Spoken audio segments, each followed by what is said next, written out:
The parking lot of Riverside Grocery smelled like wet asphalt and exhaust fumes, the kind of place where fluorescent lights flickered against the gathering dusk and shopping carts sat abandoned between faded parking lines.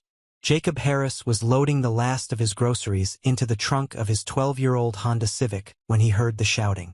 Not the casual raised voices of everyday disagreement, but something sharper, edged with threat and desperation that made the hair on the back of his neck stand up. Preparing and narrating this type of story took us long efforts and hard work. So if you are enjoying the story, please consider subscribing to our channel. He looked up from the bag of discount pasta and canned vegetables he'd been arranging to see a woman backing away from a man near the entrance of the store. She was tall, with dark hair pulled back in a simple ponytail, wearing jeans and a gray sweater that looked soft even from 20 feet away. The man advancing on her was broader, his face flushed red even in the dimming light, one hand gesturing wildly while the other gripped her wrist. "You think you can just walk away?" the man was saying, loud enough that several other shoppers had stopped to watch. "After everything I did for you? After everything we had? Let go of me, Marcus." Her voice was steady, but Jacob could hear the tremor underneath, like ice cracking over deep water. "We've been over this. It's done. You need to leave." Jacob's hands stilled on the grocery bag. His daughter Emma was in the car, buckled into her booster seat in the back, probably watching her favorite cartoon on the tablet he'd scrounged together money to buy her last Christmas. He should get in, drive away, mind his own business. He had a shift at the warehouse starting in 45 minutes, and if he was late again, Rick would have his head. They couldn't afford for him to lose this job, not with rent due in 8 days and Emma's school supplies still only half purchased. But the woman's voice had that quality his own voice had carried 3 years ago, when Sarah had told him she was leaving, that she couldn't do the struggling anymore, couldn't watch their dreams shrink down to nothing while he worked himself to exhaustion. That sound of someone trying desperately to hold themselves together while everything came apart. Marcus yanked on the woman's wrist, pulling her closer. "You don't get to decide when we're done. I decide. You hear me? I decide." Jacob's feet were moving before his mind caught up with the decision. He closed the trunk with a soft click and walked across the parking lot, his work boots scuffing against the pavement. He was tired, bone-deep tired, that had settled into him like a permanent resident over the past 3 years. But he straightened his shoulders and fixed his expression into something calm and non-threatening. "Hey," he said, his voice carrying just enough to interrupt without escalating. "Everything okay here?" Marcus turned, his grip still tight on the woman's wrist. Up close, Jacob could see the man was probably mid-30s, dressed in expensive casual clothes, the kind of artfully distressed jeans that cost more than Jacob made in a week. His cologne was heavy, cutting through the parking lot air like a declaration. "Mind your own business," Marcus snapped. "Can't really do that," Jacob said, keeping his tone even. He'd learned this voice working retail in college before Emma was born, before everything got complicated. The voice that said he wasn't looking for trouble but wasn't going to back down either. "Looks like the lady wants to be left alone." The woman's eyes met his for the first time. They were gray, he noticed, the color of storm clouds over the river that ran through downtown. There was surprise in them and something else, a quick calculation and assessment. She was pretty in an understated way, without makeup or jewelry except for a simple silver watch on her free wrist. "I'm fine," she said, but her voice was directed at Jacob, not Marcus. "Thank you, but—" "See," Marcus interrupted. "She's fine. So why don't you go back to your shitty car and let us finish our conversation?" Jacob felt the familiar heat of anger start to rise in his chest, but he tamped it down. Getting into a fight in a grocery store parking lot wasn't going to help anyone, least of all Emma, who would have questions he didn't want to answer. Instead, he pulled his phone from his pocket. "Tell you what," he said, "I'm going to stand right here, and if you don't let go of her in the next 10 seconds, I'm calling the police. Your choice." "You threatening me?" Marcus took a step toward Jacob, finally releasing the woman's wrist. She immediately moved back, rubbing the red marks his fingers had left. "Nope." Jacob held his ground, thumb hovering over his phone. "Just giving you information about what's going to happen next." For a moment, The parking lot seemed to hold its breath. Car alarm chirped in the distance. Somewhere, a child laughed, the sound incongruous against the tension. Marcus's jaw worked, muscles jumping beneath his skin, and Jacob could see him weighing options, calculating risks. "This isn't over," Marcus finally said. But he was backing away, pointing at the woman. "You think you can just walk away from me? From what we had? You're going to regret this, Natalie. You're going to realize what you gave up." "I already know exactly what I gave up," she said quietly, and there was a finality in her voice that seemed to deflate something in Marcus. He stared at her for another long moment, then turned and stalked across the parking lot to a silver BMW parked in the fire lane. Jacob waited until the car roared to life and pulled away, tires squealing slightly, before he turned to the woman. "Natalie, you okay?" he asked. She was still rubbing her wrist, but she nodded. "Yeah, thank you. You didn't have to do that." "Seemed like I kind of did." He offered a small smile. "I'm Jacob, by the way. Jacob Harris. Natalie Chen." She extended her hand, the one that hadn't been grabbed, and he shook it. Her grip was firm, confident. That was my ex, obviously." "Seemed pretty ex to me," Jacob said. "Is he going to come back? Do you need me to wait until you get to your car?" Natalie glanced around the parking lot as if considering. "I don't think so. He's all bluster. He doesn't handle rejection well." "Doesn't seem to handle much well," Jacob muttered, then caught himself. "Sorry. Not my place." "No, you're right." She laughed, but it was a hollow sound. "I should have seen it earlier. All the signs were there." "Dad." Emma's voice called from the Honda, muffled through the closed windows. "Are we going home?" Jacob turned to see his daughter's face pressed against the window, her tablet forgotten in her lap.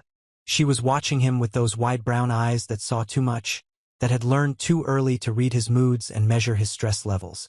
"Yeah, sweetheart," he called back. "Just helping someone. 1 minute." When he turned back to Natalie, she was looking at the car, at Emma, with an expression he couldn't quite read. "Your daughter?" she asked. "Yeah, Emma. She's 6. He felt the familiar mix of pride and anxiety that always came when people asked about her. "I should probably get going. I have work in."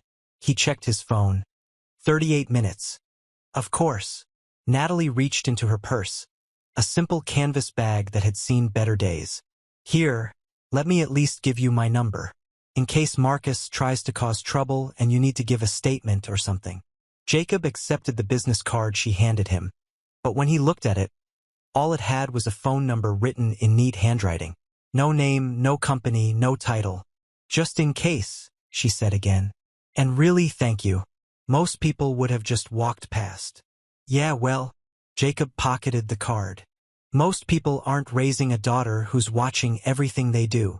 He said goodbye and headed back to his car, aware of Natalie watching him go. Emma bombarded him with questions the moment he opened the door. Who was that lady? Why was that man yelling? Was everything okay? And he answered with the simplified truth he'd gotten good at delivering. "Someone needed help. We helped. Everything's fine now." The warehouse job was across town, a 40-minute drive that would have been 20 if traffic cooperated, which it never did. Jacob merged onto the highway and tried to shift his mind into work mode, but he kept seeing Natalie's gray eyes, the red marks on her wrist, the way she'd stood there trying to be brave while that asshole grabbed her. "Is that lady going to be okay?" Emma asked from the back seat, her cartoon playing again but her attention clearly elsewhere. "I think so, baby," Jacob said. "You were very brave," Emma announced, and Jacob's chest tightened. "Just did what anyone would do." "No," Emma said with the certainty only 6-year-olds possessed. "Mommy says most people only think about themselves. You thought about helping." Jacob's hands tightened on the steering wheel. Sarah had been gone for 2 years now, living in California with the man she'd left him for, sending child support checks that were always a week late and birthday cards with generic messages. She called Emma once a month, maybe, and every time his daughter hung up the phone, Jacob could see the disappointment she tried to hide. "Your mom's wrong about that," he said. "Lots of people help. But you did. Today." I saw. Yeah. Jacob took the exit toward the warehouse district. Yeah, I did. He dropped Emma at Mrs. Rodriguez's apartment. Their neighbor who watched her during his evening shifts for $20 and whatever groceries Jacob could spare. The old woman answered the door in her floral housecoat, immediately pulling Emma into a hug that smelled like cinnamon and laundry soap. You're cutting it close, Mijo, Mrs. Rodriguez said, but her tone was gentle. I know. I'm sorry.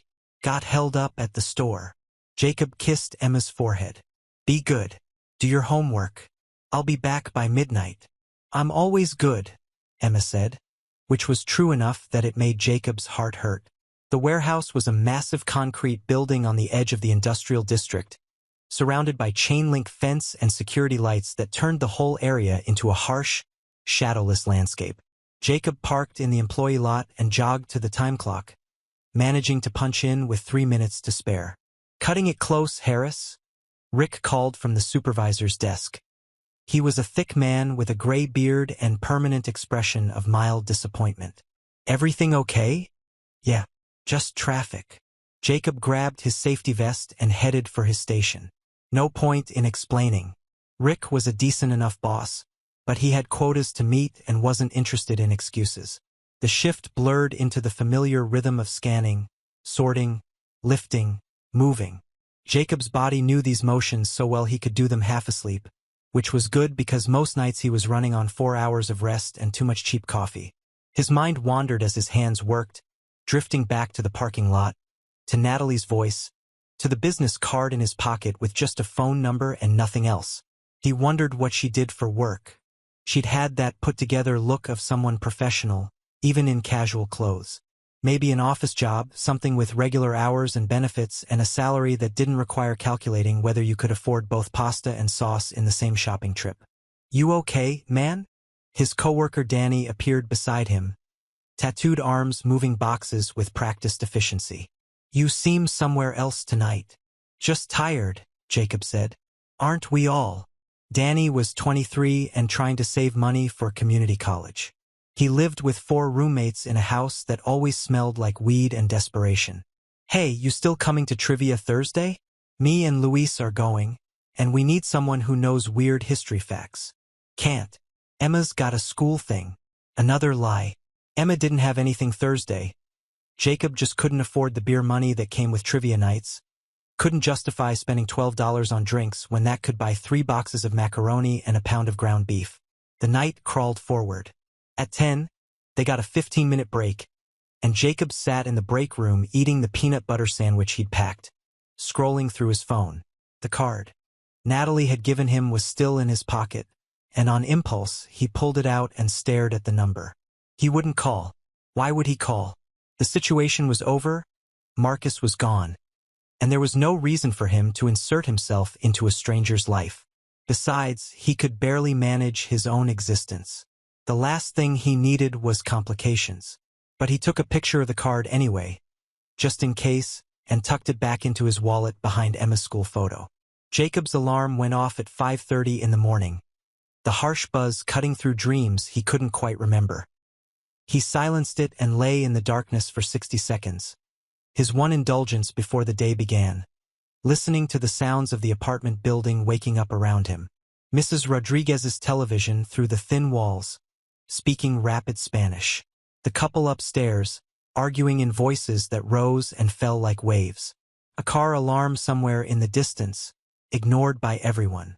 The apartment was small, just 2 bedrooms in a building that had been up and coming 15 years ago and never quite arrived. Jacob had moved here after Sarah left, after they'd sold the house and split what little equity remained. Emma's room was painted purple at her request. One wall covered in crayon drawings and school artwork he couldn't bring himself to take down. His own room was sparse. A mattress on a frame from IKEA, a dresser he'd found on the curb and repaired, a single lamp because the overhead light had burned out 3 months ago and he kept forgetting to buy a new bulb. He pulled on yesterday's jeans and a t-shirt from the clean pile on his floor. Not exactly dirty, not exactly clean, just worn once and needing to stretch until laundry day on Sunday. The bathroom mirror showed him what he already knew. 34 years old but looking older, dark circles under his eyes, Stubble because he only shaved when he had time, and time was a luxury he couldn't afford. His hair was getting too long, curling at his collar, but haircuts cost money and fell into the category of things that could wait. Emma was still asleep when he checked on her, sprawled across her bed in the pink pajamas with the unicorns that were getting too small but that she refused to give up. 6 years old, and already she was showing signs of the determination that had attracted him to Sarah in the first place. That stubborn refusal to give up on things she loved. He made coffee in the small kitchen, the machine sputtering and hissing as it brewed. The cabinets held a sparse collection of mismatched dishes and cups, most of them acquired from thrift stores or salvaged from the house they'd sold. The refrigerator hummed too loud, a sound he'd gotten used to, and held last night's leftover spaghetti. A gallon of milk that would last until Thursday if he was careful, and the basics of breakfast. At 6:15, his phone buzzed with a text from Tom, his morning shift manager at Joe's coffee house. "Can you come in at 7 instead of 8? Maria called in sick." Jacob closed his eyes and breathed out slowly through his nose. Yes meant less time with Emma before school. No meant less money and possibly getting his hours cut. The algebra of poverty was always the same, every choice subtracted from something else. Yeah. Be there. He woke Emma at 6:30, sitting on the edge of her bed and rubbing her back until she stirred. She blinked at him with sleepy brown eyes that were so much like his own it sometimes startled him. "Morning, princess," he said softly. "Is it school day?" She mumbled. "It's Wednesday. So yes, school day. Can we have pancakes?" "Not today, baby. We're running late. How about cereal?" Her face fell, just slightly, but she nodded and climbed out of bed without complaining. That was the thing that killed him sometimes. How good she was, how understanding, how she'd learned at 6 years old to not ask for things they couldn't afford. Children weren't supposed to understand budget constraints and shift schedules. They were supposed to ask for pancakes and expect them. He poured her a bowl of generic cornflakes and added the milk carefully, measuring it out to make sure they had enough for the rest of the week. She ate slowly, still half asleep, while he packed her lunch: peanut butter sandwich, apple slices, a juice box, and the cookies that were on sale at the dollar store. Not the fancy organic lunch some of her classmates had, but it was food and it was made with love, and that had to count for something. "Dad," Emma said through a mouthful of cereal, "can I have money for the book fair?" Jacob's hand stilled on the lunchbox. The book fair. He'd completely forgotten about the flyer that had come home last week, the one that was probably crumpled at the bottom of Emma's backpack. "When is it?" "Friday. Everyone's getting books. Miss Martinez said we could bring $20. $20. 2 hours of work at the coffee shop, or half of what he needed to keep in reserve for the electric bill. He did the mental calculation automatically now, the way other people might do crossword puzzles, shuffling numbers and priorities and trying to make everything fit. "I'll see what I can do," he said, which was his standard answer when the answer was probably no, but he couldn't bear to say it outright.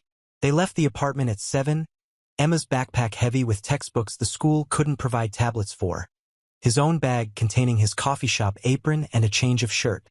The morning was cool, early September still clinging to the edge of summer, and they walked the 4 blocks to Riverside Elementary together. This was Jacob's favorite part of the day, these 15 minutes when it was just the two of them and the morning and the world hadn't quite demanded everything from him yet. Emma chattered about school, about her friend Sophia who could do cartwheels, about how they were learning multiplication tables and she was already up to the 6s. She had Sarah's quick mind, that ability to absorb information and patterns that Jacob had always been slightly jealous of. "You're really smart, you know that?" he said, squeezing her hand. "I get it from you," Emma said simply. "Pretty sure you get it from your mom. Mommy's smart about business. You're smart about people." Emma swung their joined hands between them. "Miss Martinez says that's more important." They reached the school, a sprawling brick building that had probably been nice 30 years ago and now just looked tired. Jacob walked Emma to the front entrance where the morning monitor stood, checking in students. "Love you," he said, kissing the top of her head. "Have a good day." "Love you too, Dad." She hugged him quickly, then ran off to join a group of girls near the playground, her backpack bouncing. He watched until she was safely inside, then turned and jogged toward the bus stop. His car was still parked at the apartment. Gas was expensive and the bus pass, while inconvenient, was cheaper. He made it to Joe's coffee house at 7:03, 3 minutes late, and pushed through the door to find Tom already behind the counter looking harassed. "Thank God," Tom said. "I've got 6 orders backed up and the espresso machine is making that noise again." Jacob tied on his apron and dove into the familiar chaos of morning rush. Joe's Coffee House was a local chain, 3 locations around the city, trying to compete with Starbucks by being authentic and local, which mostly meant they paid slightly better and the coffee was slightly worse. Jacob had worked here for 18 months, taking the opening shift because it paid an extra 50 cents an hour and ended at 2, giving him time to pick Emma up from school before his warehouse shift started. The customers blurred together. Business people needing their caffeine fix, students from the community college down the street, regulars whose orders he had memorized. He made lattes and Americanos and the overly complicated seasonal drinks that changed every 6 weeks. His hands moving through the motions while his mind wandered. He thought about Natalie Chen more than he should have. About the way she'd held herself together while her ex grabbed her. About those gray eyes and the simple watch on her wrist. About how she'd thanked him like intervening had been some grand gesture instead of just basic human decency. "You're quiet today," Tom said during a lull around 9:30. Tom was 43, divorced twice, and perpetually optimistic about life in a way Jacob found both admirable and exhausting. "Everything okay?" "Just tired." "You're always tired, man." Tom wiped down the espresso machine with the rag he kept tucked in his apron. "When's the last time you did something fun?" Jacob couldn't actually remember. Maybe that afternoon 3 months ago when he'd taken Emma to the park and they'd flown the kite they'd made from a kit at the library? Did that count as fun when he'd spent the whole time worrying about whether the cheaper detergent was irritating Emma's skin? "Define fun," he said. "You know, going out, meeting people, having a life outside of work and being a dad." "Can't afford a life outside of work and being a dad." Tom sighed. "You're 34, not 64. You should be dating, having adventures, all that stuff. Adventures require money, also time, also energy." Jacob started reorganizing the cups, a task he did twice a shift because it gave his hands something to do. "I have none of those things." "What about that woman you mentioned a while back? The one from Emma's school? Jennifer? She was being nice to me because she felt sorry for me. Not the same as interest." "How do you know?" "Because when I suggested getting coffee, she said she was really busy with her book club and her yoga classes and maybe some other time." Jacob had replayed that conversation 100 times, looking for where he'd misread signals that probably weren't there in the first place. "That's code for you're nice, but I'm not interested." The door chimed and a group of women came in, dressed in athletic wear and discussing their morning workout with the enthusiasm of people who had time for morning workouts.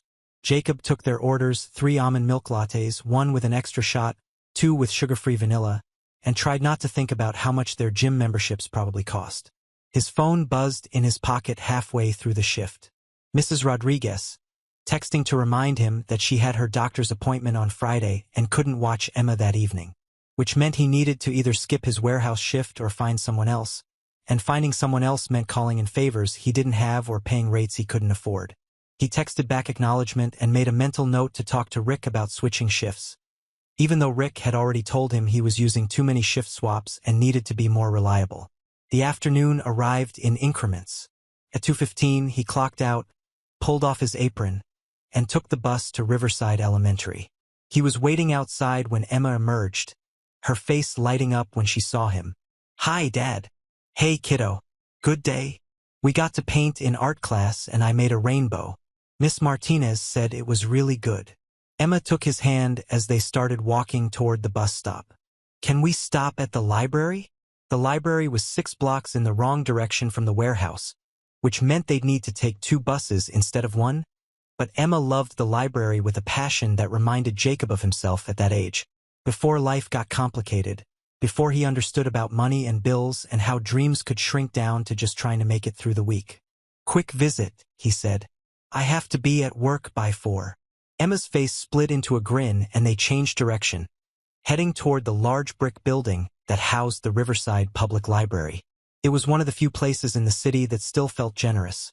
With its high ceilings and rows of books and the children's section that had been bag chairs and puppets and a fish tank that Emma could watch for hours. She returned her books, 3-chapter books she'd finished in the past week, and spent 20 minutes carefully selecting new ones, reading the back covers and first pages with serious concentration.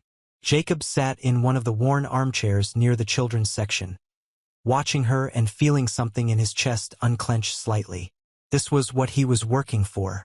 These moments when Emma could just be a kid, excited about stories and possibilities, not worrying about money or whether her dad was too tired or if they could afford the book fare. These moments made the double shifts and the exhaustion and the constant stress almost worth it. Almost. His phone buzzed again. A text from an unknown number. "Hi Jacob. This is Natalie from the grocery store. I wanted to check in and make sure there weren't any repercussions from yesterday. Also wanted to thank you again." Jacob stared at the message, surprised. He hadn't expected to hear from her at all, had assumed their brief parking lot encounter would be the beginning and end of their interaction. He typed back, "No problems on my end. Hope everything's okay with you?" The response came quickly, "All good. Marcus has been quiet. I think you scared him. Didn't mean to scare anyone. Just wanted to help. You did. More than you know." There was a pause. Then another message. "This might be weird, but would you be interested in getting coffee sometime? My treat as a thank you." Jacob's thumb hovered over the keyboard. Coffee. A normal, simple thing that normal people did. Except he wasn't normal people. He was a struggling single dad who worked 2 jobs and couldn't afford to be late for either of them. What would they even talk about? He couldn't discuss his last vacation because he hadn't had one in 4 years. Couldn't talk about his hobbies because survival didn't leave room for hobbies. But Natalie had gray eyes and had thanked him like he mattered. And it had been so long since anyone had asked him to coffee, even just as a thank you. "That would be nice," he typed. "But I have a pretty crazy schedule. Not sure when I'd have time. What about Saturday morning? There's a good place near Riverside Park." Saturday morning was one of his few completely free blocks, the 6 hours between Emma waking up and his lunch shift at the coffee shop. He usually spent it doing laundry and grocery shopping and all the domestic maintenance that kept their lives from falling apart. But maybe he could shift things around. Maybe he could do laundry Friday night after Emma went to bed. Maybe grocery shopping could wait until Sunday. Saturday morning could work. What time? 9? The place is called The Daily Grind. Know it? He didn't, but he could find it. 9 works. See you then. "Dad, look!" Emma appeared with her stack of new books, all of them about space and planets. "They have a whole series about astronauts. Can I get all of them?" "You can get 3 today, and we'll come back for more later," Jacob said, pocketing his phone. "That's the library rule, remember?" Emma made her selections and they checked out at the front desk, where Mrs. Kim, the librarian, smiled at them both. "Excellent choices, Emma," she said. "These are wonderful books. I'm going to be an astronaut when I grow up," Emma announced with absolute certainty. "I believe you will be," Mrs. Kim said, and Jacob loved her for the way she said it. Not humoring a child, but genuinely believing in the possibility. They made it to the warehouse with 4 minutes to spare. Jacob kissed Emma goodbye at Mrs. Rodriguez's door, promised to be home by midnight, and jogged across the parking lot to punch in. The evening shift passed like the others, scanning, sorting, lifting, moving. Danny asked him again about Trivia Thursday and Jacob made another excuse. During the break, he sat in his car instead of the break room, looking at his bank account on his phone and doing the math. Rent, $875, due in 6 days. He had $623 in checking. Electric bill, $94, due in 2 weeks. Phone bill, $45, due in 10 days. Groceries for the week, approximately $60. Gas for the car, $40, maybe $50 if he was unlucky. Emma's book fare money, $20. Mrs. Rodriguez for watching Emma, $80 for the week. The numbers didn't add up. They never did. He'd get his paycheck from Joe's on Friday, $487 after taxes, and his warehouse check the Friday after that, roughly $340, which meant he could make rent if he paid it the day he got his coffee shop check, and could probably cover everything else if he was careful and Emma didn't need anything unexpected and the car didn't break down and he didn't get sick. The algebra of poverty. Every equation balanced on a knife's edge, one emergency away from collapse. He thought about canceling coffee with Natalie, about how the bus fare and even just sitting in a coffee shop, feeling obligated to order something, was money he didn't have. But he also thought about her gray eyes and the way she'd looked at him like he was someone worth knowing. And that was a feeling he hadn't had in so long he'd almost forgotten what it felt like. Saturday morning, he decided. He'd figure out the money between now and then. He always did. The shift ended at midnight. He drove home through empty streets, parked in his assigned spot, and climbed the stairs to their third-floor apartment. Mrs. Rodriguez met him at the door, putting a finger to her lips. "She fell asleep on my couch at 10, the old woman whispered. "Didn't want to move her and wake her up." Jacob found Emma curled on Mrs. Rodriguez's floral sofa, her new library books stacked neatly on the coffee table, one hand tucked under her cheek. She looked so small, so peaceful, and he felt the familiar surge of fierce love and terrifying responsibility that defined his entire existence. He gathered her carefully, one arm under her knees and one behind her back, the way he'd carried her since she was born. She stirred slightly but didn't wake, just made a small sound and pressed her face against his shoulder. "Thank you," he whispered to Mrs. Rodriguez. "I'll pay you Friday." "I know you will, Mijo." She patted his arm. "You're a good father. Don't forget that." He carried Emma across the hall to their apartment, navigating the familiar path to her bedroom in the dark. He tucked her into bed without changing her clothes. She was already in her pajamas, and pulled her purple comforter up to her chin. Her breathing was deep and even, the sound of a child who felt safe. In his own room, Jacob sat on the edge of his mattress and pulled off his work boots. His body ached, his feet, his back, his shoulders. 34 years old, and he felt 50. He should shower, but he was too tired. Should set his alarm, but he already knew he would wake up before it went off, the way he always did, his internal clock permanently set to anxiety and responsibility. He lay back on the bed, still fully clothed, and stared at the ceiling. Somewhere above him, the couple was arguing again, their voices distant thunder. He thought about Natalie Chen, about coffee on Saturday morning, about the business card with just a phone number. He thought about Emma saying she wanted to be an astronaut, about Mrs. Kim believing her, about how much faith cost when you couldn't afford to believe in anything that didn't have a price tag. His phone buzzed one more time. A text from Tom. "Hey, I know you said no to this before, but we're hiring for a supervisor position. More hours, more pay, benefits. You should apply." More hours meant less time with Emma. More pay meant maybe they could breathe a little easier. Benefits meant he could take her to the dentist without panicking about the cost. The supervisor position was a day job, which meant he could drop the warehouse. Could actually sleep. Could maybe have something resembling a normal life. "I'll think about it," he replied, even though he was already thinking about it, already rearranging the algebra in his head.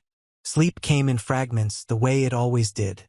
He dreamed about parking lots and gray eyes and his daughter flying a kite that turned into a rocket ship that carried her away to somewhere he couldn't follow. He woke at 5:30 to his alarm, silenced it, and lay in the darkness for 60 seconds.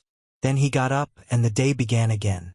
Saturday morning arrived with unexpected sunshine, the kind of September day that felt like a promise the year probably wouldn't keep.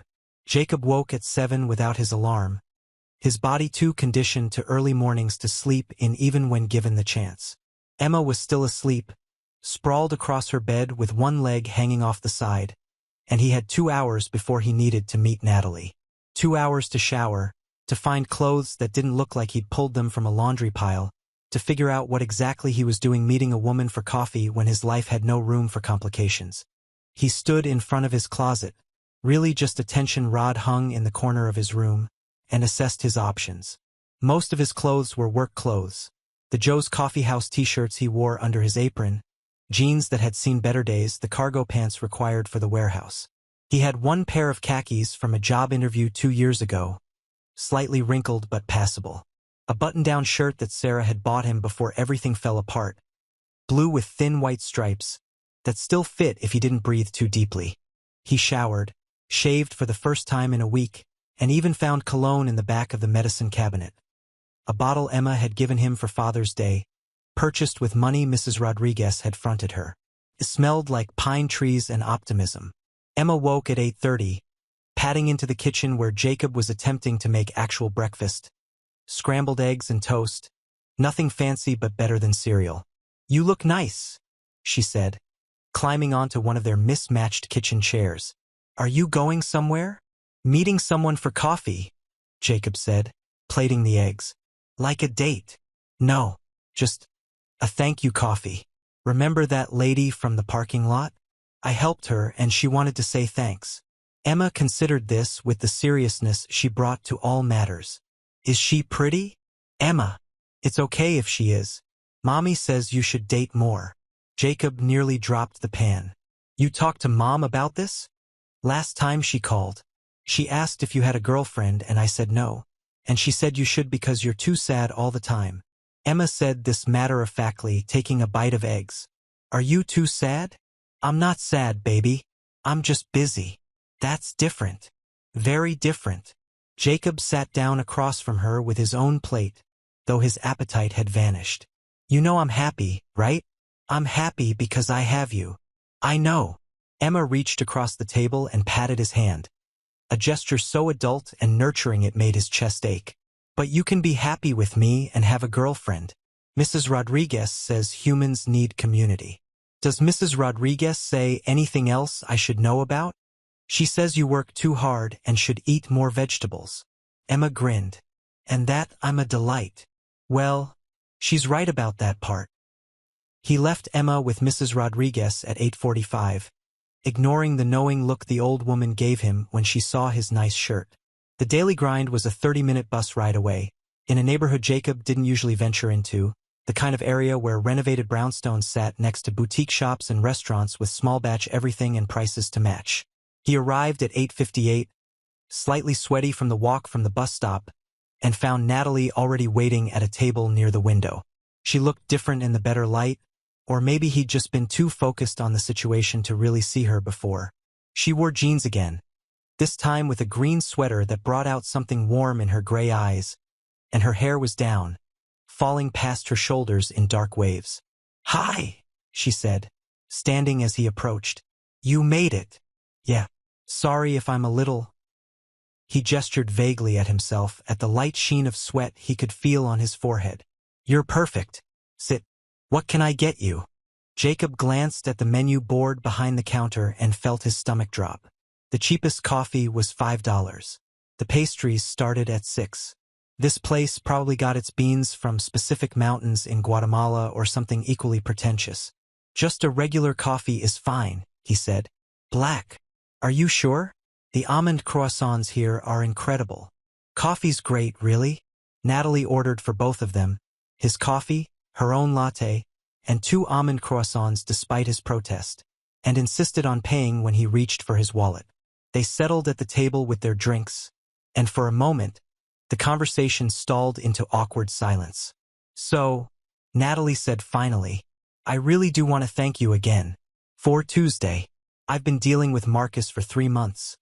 The breakup, the texts, the showing up places, and nobody's ever just intervened like that. Seemed like the thing to do," Jacob said. "Has he bothered you since?" "No.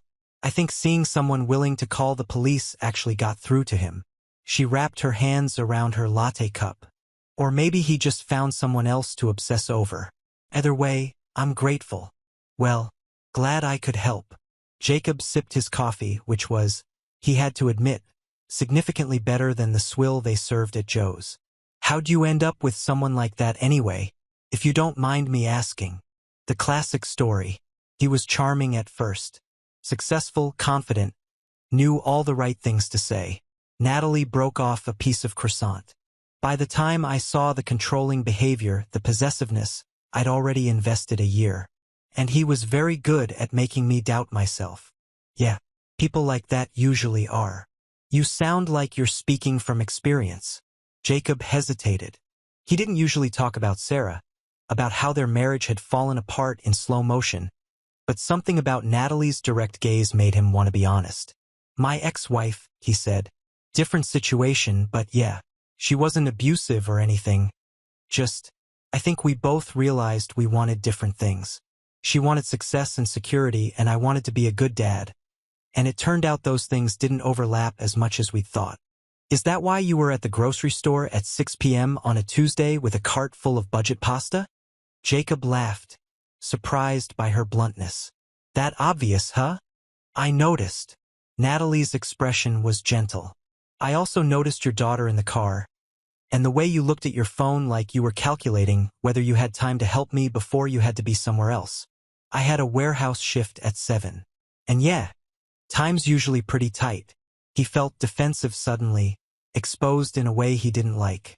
Look, things are tight right now, but we're managing. Emma's happy. We've got a roof over our heads. Jacob. Natalie put her hand on his, stopping the words. I wasn't judging. I was admiring. Do you know how many people would have walked past that night? Most of them. But you stopped, even though you were clearly rushing somewhere. Even though you had your daughter in the car. That says everything about who you are. Her hand was warm on his, her touch light but somehow grounding. Jacob realized he hadn't been touched. Really touched with intention and kindness. In longer than he could remember. Mrs. Rodriguez's pats on the arm. Emma's hugs. But not the touch of someone looking at him like he was more than just a collection of responsibilities and exhaustion. Tell me about your daughter, Natalie said, pulling her hand back and taking another sip of her latte. Emma, right? And just like that, the awkwardness dissolved.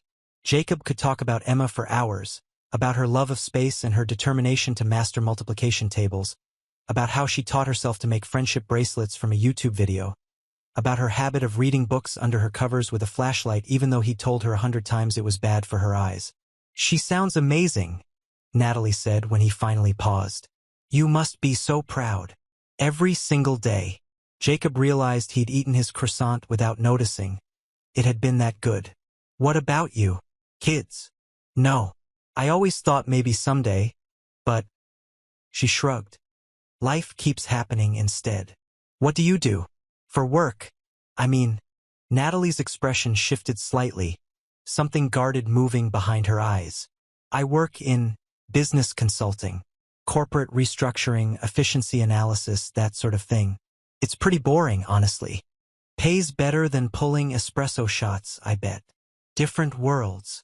She looked at him steadily. But I'd argue what you do. Raising a daughter, working multiple jobs, still finding it in yourself to help strangers. That's worth more than any corporate job. Doesn't pay the rent, though. No, Natalie agreed. It doesn't. That's the shitty part. Isn't it? The things that actually matter don't come with paychecks. They talked for another hour, the conversation flowing easier than Jacob had expected. Natalie asked questions that felt genuine, listening to his answers with focus that made him feel like he was the most interesting person in the room.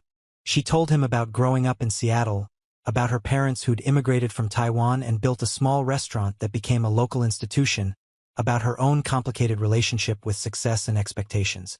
At 11, Jacob's phone alarm buzzed.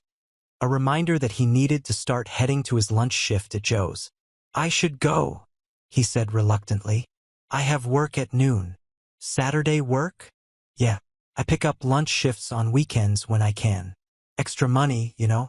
Natalie walked with him to the bus stop, and they stood in the late morning sun, that awkward moment of not knowing how to end the encounter.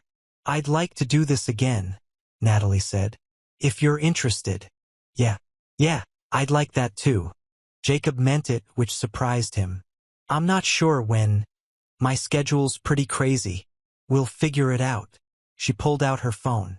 What's your number? He gave it to her, and she texted him immediately. This is Natalie. So you have mine too. The bus arrived, and Jacob climbed on, finding a seat by the window. He watched Natalie standing on the sidewalk, raising her hand in a small wave, and felt something unfamiliar and dangerous stirring in his chest. Hope, maybe. Or possibility. Or just the terrifying prospect of something good happening. The lunch shift at Joe's was busy, A steady stream of weekend brunchers ordering elaborate coffee drinks and asking questions about whether the milk was organic and if the pastries were locally sourced. Jacob moved through it automatically, but his mind kept drifting back to the daily grind, to Natalie's laugh and the way she'd looked at him like he mattered. Tom noticed immediately, cornering him during a lull around 2. "Okay, spill," Tom said. "What's with the actual smile? Did you win the lottery? Had coffee with someone this morning." "Someone? A woman. The one from the grocery store parking lot." Tom's eyebrows shot up. "The damsel in distress? And nothing. We just talked." "Is she single?" "Recently. Bad breakup. Are you going to see her again?" "Maybe. I don't know." Jacob wiped down the espresso machine, avoiding Tom's eager expression. "It's complicated. It's always complicated with you. Sometimes things can just be simple, you know? Guy meets girl. Guy likes girl. They go on dates. I have a 6-year-old and 2 jobs. Nothing's simple. Emma's great. Any woman worth your time would see that as a bonus, not a complication." Tom handed him a new bag of coffee beans to load. "You deserve to be happy, man. You know that, right?" Jacob didn't answer because he wasn't sure he believed it. Deserving had nothing to do with what you got in life. He'd learned that lesson early, and it had been reinforced every day since. His phone buzzed in his pocket during the shift. A text from Natalie. "Thank you for this morning. I haven't had that good a conversation in longer than I can remember." He waited until his break to respond. "Same. Thanks for the croissant. Pretty sure that's the best thing I've eaten in months. Then I'll have to take you somewhere even better next time." "You don't have to do that." "Really? I know I don't have to. I want to. Let me do something nice for someone who did something nice for me." Jacob stared at his phone, trying to figure out how to explain that her wanting to do nice things for him made him uncomfortable, that he wasn't charity, that he was managing just fine. But before he could formulate a response, another text came through. "I'm not trying to make you uncomfortable. I just like spending time with you. That's all." And maybe it was that simple. Maybe he was overthinking it. Okay, I'd like that too. The next few weeks developed a rhythm that felt almost normal. Natalie texted him most days, nothing heavy, just small observations about her day, questions about Emma, occasional photos of interesting things she encountered. A dog in a sweater, a sunset over the river, a bookstore display that made her think of him. They met for coffee twice more, working around Jacob's schedule, which Natalie navigated with a patience that both touched and puzzled him.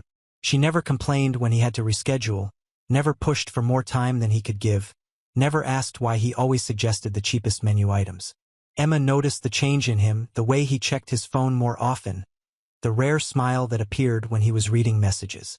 "Is that the pretty lady from the parking lot?" she asked one evening while they were doing her homework at the kitchen table. "Her name is Natalie," Jacob said. "And yes. Are you dating?" "We're friends." Emma gave him the look, the one that said she was 6 but not stupid.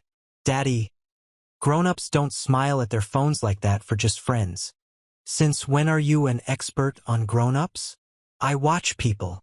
She went back to her math worksheet, then added casually, "I think it's good. You seem less tired." He wasn't less tired. The warehouse shifts still ground him down. The money still didn't stretch far enough. The constant calculations still occupied most of his mental space. But maybe he was less something. Less alone, perhaps. Less like he was just surviving and more like he might actually be living. On their 4th coffee date, if they were dates, Jacob still wasn't entirely sure. Natalie asked him about the supervisor position at Joe's.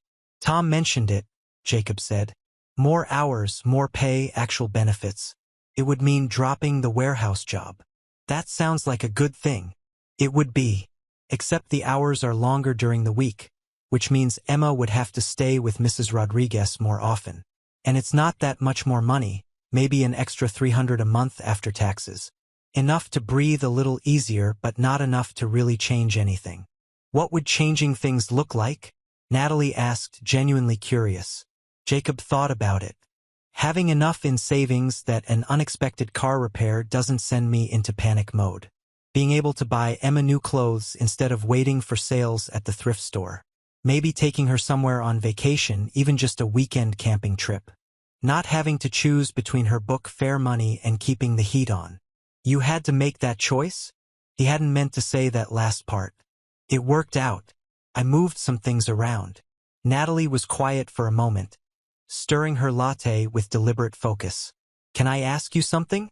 And you can tell me if I'm overstepping. Sure. What happened with your ex-wife? With Emma's mom?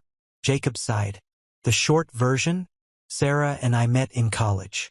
I was studying history, planning to teach. She was in business school, already had this whole trajectory mapped out. We fell in love anyway, or thought we did. Got married young, had Emma younger. And then reality hit. Reality being? Teaching jobs are hard to find and pay garbage. My dad got sick, cancer, and I took time off to help care for him. He died, left behind medical debt that my mom couldn't handle alone, so I helped with that. Suddenly I wasn't teaching, I was working retail and restaurant jobs to keep everyone afloat. Sarah tried to be understanding, but 3 years of poverty will kill most relationships. That's not poverty, Jacob. That's you being a good son. Didn't feel very good when my wife left me for her boss. The bitterness leaked through despite his attempts to contain it. She wanted someone stable, someone who could give her the life she'd planned. I was working 80-hour weeks and we were still behind on bills. She found someone who worked 40 hours and made 6 figures. Can't really blame her for the math. I absolutely can blame her, Natalie said sharply. You were dealing with your father dying and she left you? It's more complicated than that. She didn't leave right away. We tried. But eventually she just gave up on us. Moved to California, sends checks for Emma, calls once a month. She's not a bad person. We just wanted different things. She left her daughter. Joint custody. Emma's with her for 6 weeks in the summer and 2 weeks at Christmas. Jacob drained his coffee. Look, I'm not trying to trash talk Sarah. She made choices I don't understand, but she's still Emma's mom. And in some ways, things are clearer now. I know what my priorities are. I know what I'm working for. Natalie reached across the table and took his hand, a gesture that was becoming familiar. You're a good man, Jacob Harris. I hope you know that. I'm a tired man barely keeping it together. Those things aren't mutually exclusive. That night, after Emma was asleep and Jacob was sitting on his mattress trying to convince himself to do laundry, his phone rang. Natalie's name appeared on the screen. Hi, he answered. Everything okay? Yeah, She paused, and he could hear traffic in the background, like she was calling from outside. I wanted to talk to you about something, and I need you to hear me out before you react. Okay? Warning bells went off in Jacob's head. Okay. I have a proposition. A business proposition, kind of, but also personal. I'm listening. I own a building, downtown, near the river. It's been converted into apartments, and I have a unit on the 3rd floor that's been vacant for 2 months. I'd like you and Emma to move in. Jacob's stomach dropped. Natalie, hear me out. The rent would be $800 a month, utilities included. That's less than you're paying now, right? And the apartment is bigger, 2 bedrooms, updated kitchen, a real living room. Emma would be closer to school. You'd save on commute time and costs. I can't let you do that. I'm not doing anything. I need a tenant, you need a better living situation. It's business. Business. Jacob's voice came out harder than he intended. Business would be charging market rent, which I'm guessing is at least $1,500 for that area. You're trying to give me charity. I'm trying to help someone I care about. By making me your charity case? No, absolutely not. Jacob, I appreciate what you're trying to do, I really do. But I'm not some project for you to fix. I'm managing. We're fine where we are. Are you fine? Natalie's voice rose slightly. Are you really fine working 16-hour days and eating peanut butter sandwiches for lunch and worrying every single day about whether you can afford Emma's school supplies? That's not fine, Jacob. That's suffering. That's my life, he shot back. My choices, my responsibility. I don't need you swooping in trying to save me. That's not what I'm doing. Then what are you doing? Because from where I'm sitting, It looks like you feel sorry for the poor struggling single dad, and you want to throw money at the problem until I stop making you uncomfortable. There was a long silence on the other end of the line. When Natalie spoke again, her voice was quiet. Hurt. Is that really what you think? That you make me uncomfortable? Jacob closed his eyes, immediately regretting his words, but unable to take them back. I don't know what to think. We barely know each other and you're offering to subsidize my housing. What am I supposed to think? You're supposed to think that I like you, that I see someone working himself to death and I have the means to help, and it frustrates me that you won't let me. The means to help. Jacob laughed, but it wasn't a happy sound. What do you do exactly, Natalie? Because consulting doesn't usually come with the budget to own apartment buildings and offer cut-rate rent. Another pause. My family did well. Very well. I have resources. Resources. Yes. So you're rich. Yes. The single word sat between them like a wall. Jacob felt something cold settle in his stomach, all the pieces clicking into place. The way she'd paid for coffee without looking at prices. Her simple clothes that were probably expensive in ways he couldn't recognize. The business card with just a phone number, no company or title because she didn't need to work. Why didn't you tell me? He asked. Because I knew you'd react like this. Because men usually react like this. Either they see me as a meal ticket or they get defensive about their masculinity or they assume I'm some spoiled trust fund kid who doesn't understand real life. Which is exactly what this feels like. You playing at helping the poor people because it makes you feel good about yourself. That's not fair. Isn't it? Jacob stood up, started pacing his small room. Jesus, Natalie. What are we even doing here? You and me? Because from where I'm standing, we're from completely different worlds. You have resources and I'm counting pennies to make rent. You probably think my life is quaint or inspiring or some shit. I think your life is hard and unfair and you deserve better. Natalie's voice cracked. I think you're incredible for what you do every day, and I think the system is rigged against people like you. And yes, I have resources that could make your life easier, and I don't understand why that's a bad thing. Because I'm not your project. Jacob realized he was shouting, lowered his voice, aware of Emma sleeping one room away. I'm not some feel-good story about lifting up the poor. I'm a person trying to maintain some shred of dignity in a shitty situation. And you offering me discount rent doesn't help.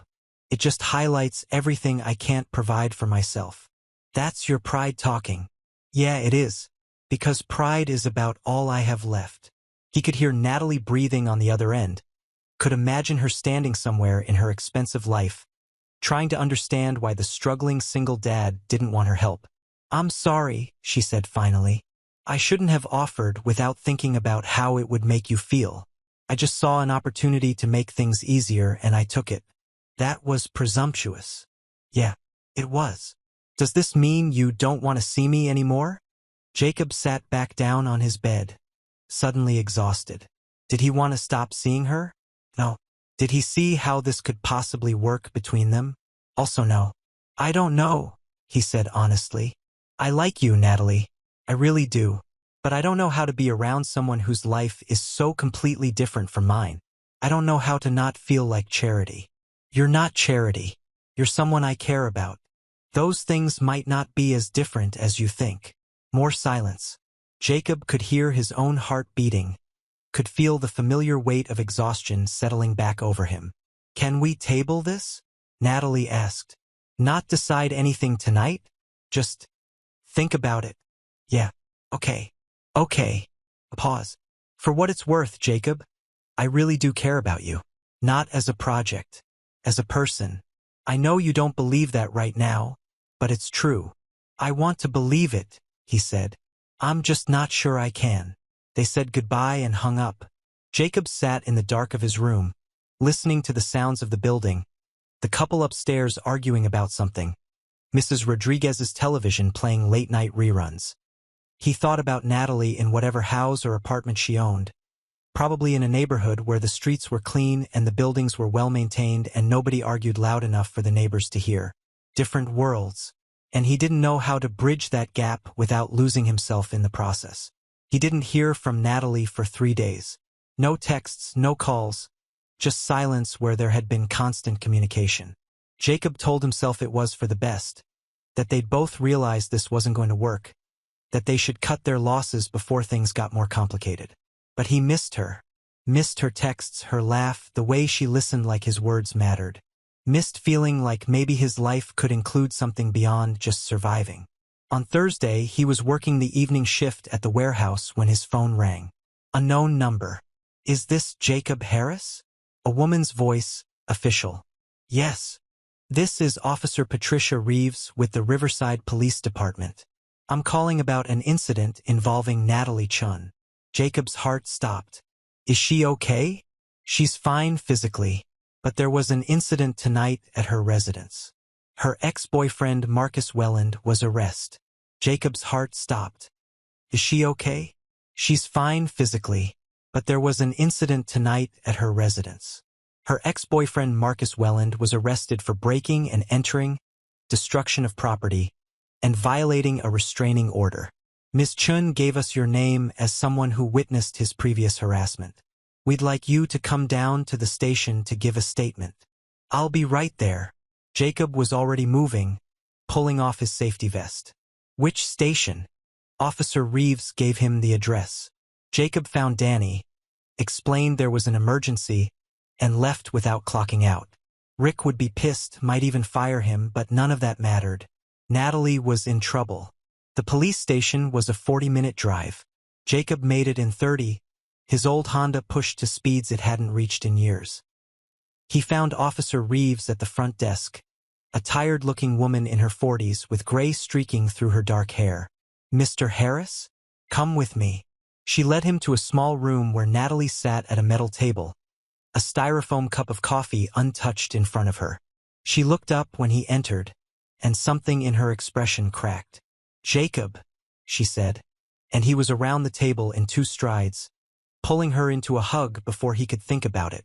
She pressed her face against his shoulder, and he felt her shaking. Not crying, just shaking with leftover adrenaline and fear. I'm here, he said quietly.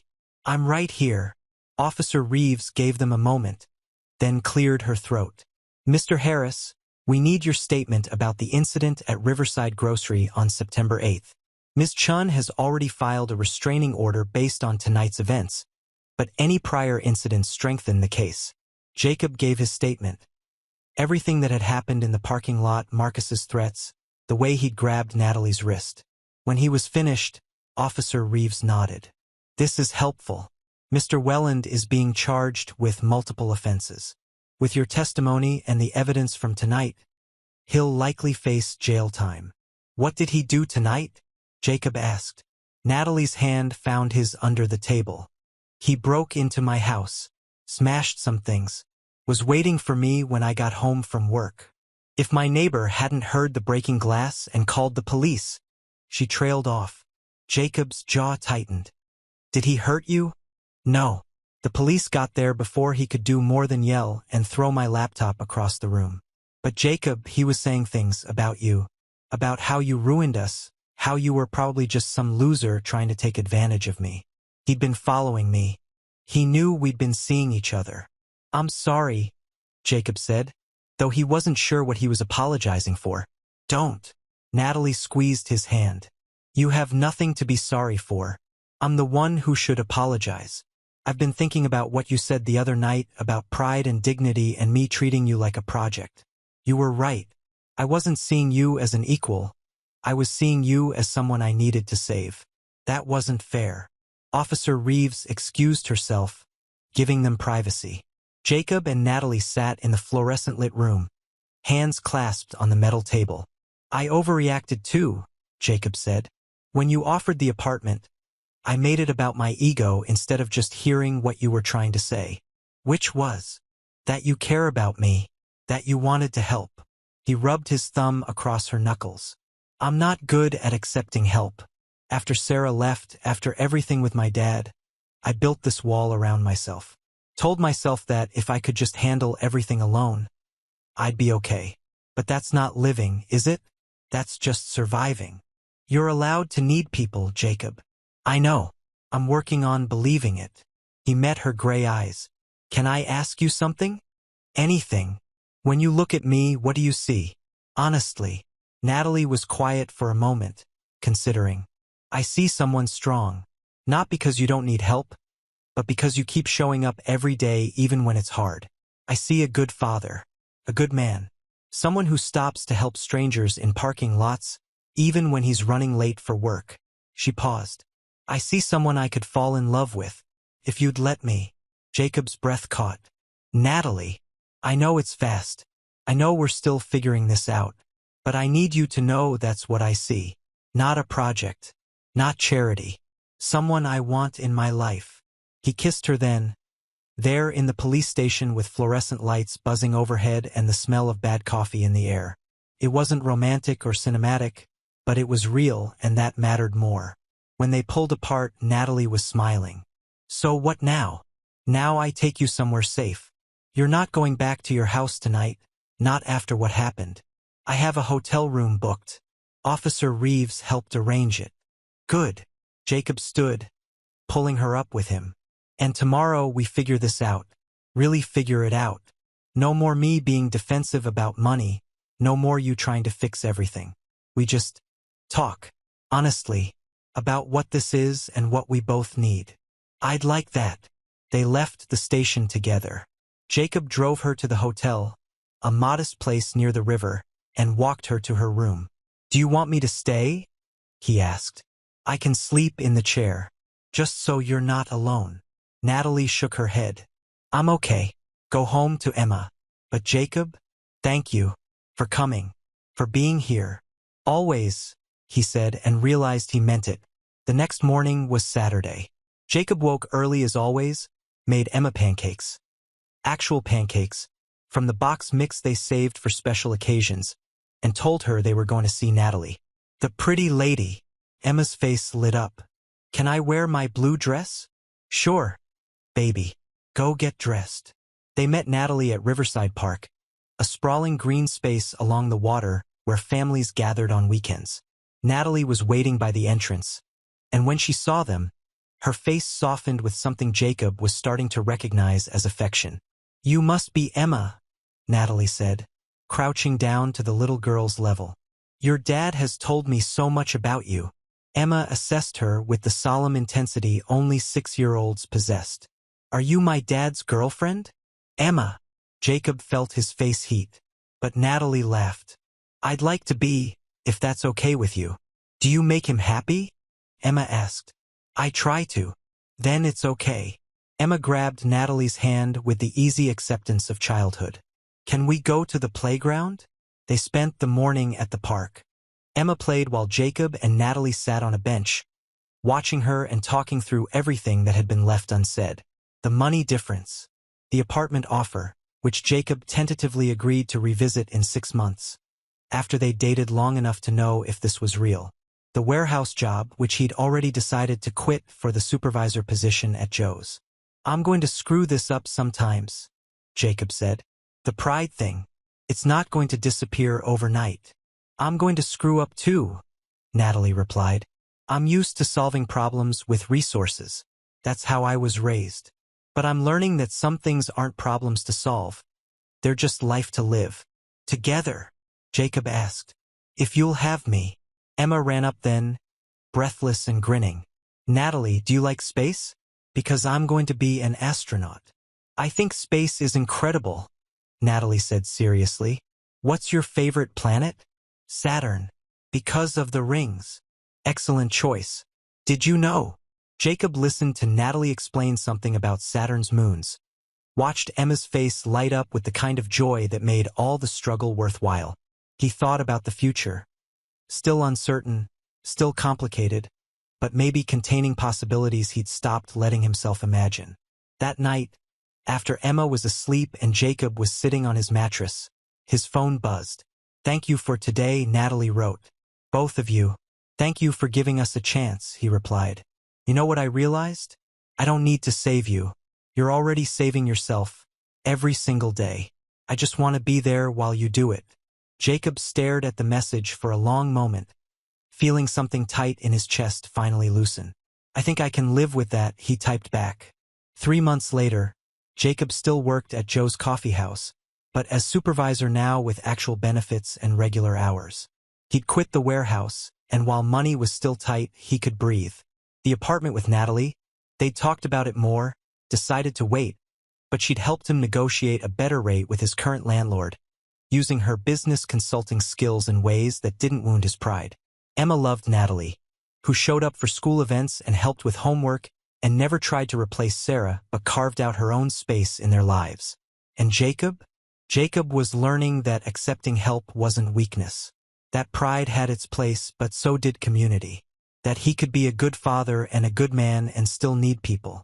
Different worlds, maybe, but they were building a bridge between them, one honest conversation at a time. The parking lot where it all started was just a parking lot again. Fluorescent lights, wet asphalt, abandoned shopping carts. But sometimes, when Jacob drove past it, he thought about how a single choice to stop, to help, to care had changed everything. Life was still hard. Money was still tight. But he wasn't alone anymore. And that he was learning made all the difference. Thank you so much for listening to Jacob and Natalie's story. If you enjoyed this tale of unexpected connection, second chances, and finding love when you least expect it, please subscribe to our channel and hit that notification bell so you never miss a new story.